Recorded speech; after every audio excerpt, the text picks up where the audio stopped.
activity, whatever. Oikos was the word for home or household, place where you lived. Oikos, your home. So when we talk about economics, what are we really talking about? We're talking about that which is the primordial place where human beings live in society together, the place we call home. Who lives in that home? Well, in the first instance, the family lives there. And economics is all about that. Economics is not about money, and it's not about power, it's not about jobs. In the first instance, economics is about the strength and integrity of family life. It is about the fulfillment of our obligation in our nature to God to do that which will preserve and perpetuate the human species. And to do that, we will accept the obligation to take care of our offspring. They will accept the obligation to respect our authority insofar as we use it for the sake of their good.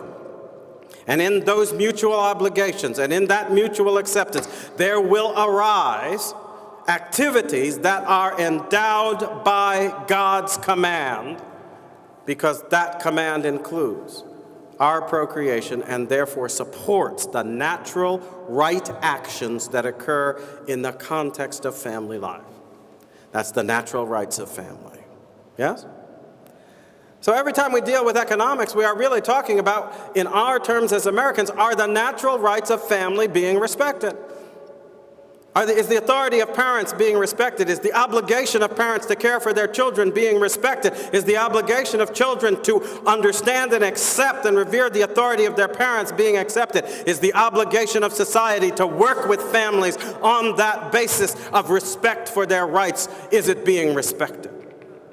And in our society, I have to tell you, we have used the bludgeon of godless, materialistic economics, disregarding the natural rights of family in order to create structures that in fact are aimed at dissolving and destroying the natural rights of family, and with them the God-endowed right of our own perpetuation that the family actually exemplifies for the whole human race. In doing so, of course, we have now reached an extreme. And that extreme is perfectly exemplified by what my friend Randall Terry was talking about. In the first instance, we have the notion that it can somehow be understood to be lawful that you should exterminate the life that represents the perpetuation of humanity. I would think that without any thought, really, an individual with a little willingness to look at it logically would realize, oh, wait a minute, that child in the womb represents the faculty of procreation whereby the whole species is perpetuated. If we disrespect the life of the child in the womb, we are not just assaulting the child, we are assaulting humanity itself. Isn't that pretty clear? See, I've thought through that logic many times in my life, and I don't understand how we can miss that. Abortion isn't just about the individual child, and it can't be just about the individual mother. Abortion has to be about the fate of humanity itself. For if we take the protection of respect away from that life in the womb, if it can be abused in all the different ways that human passion and greed and ambition and convenience and fear can think of to abuse it, then we are not securing the right to life. We are making life the most insecure commodity on the planet, and that is what it has become. And so we look at this, and we see what is being done to the life of the child in the womb, and we recognize that it is a crime against humanity. It's literally what is taking place. Now let me ask a question. Are we Americans renowned because we believe that it's possible to make crimes against humanity lawful under law? I would say just the opposite. After World War II, one of the things we held against the Nazi regime was that they passed laws that violated the tenets and premises of the natural law that ought to govern our respect for all humanity. That's where the phrase crime against humanity came into vogue.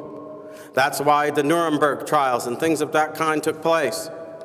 We prosecuted them because they had passed laws that actually made crimes against humanity lawful. I say we have passed. Well, friend, I hope that you really let those words get down into your heart and soul. Child killing, euphemistically known as abortion, is not simply an assault on the baby. It is an assault on all of humanity. And I had a preacher friend say once that it's a satanic assault on God himself. Because Jesus said, let the little children come to me, for to such belongs the kingdom of heaven. He said that whatever you do to one of the least of these, my brothers, you do to me. So the child killers are actually assaulting all of humanity, and it's an attack on God himself, because we are made in the image of God. We need to be a part of the resistance that brings it to an end.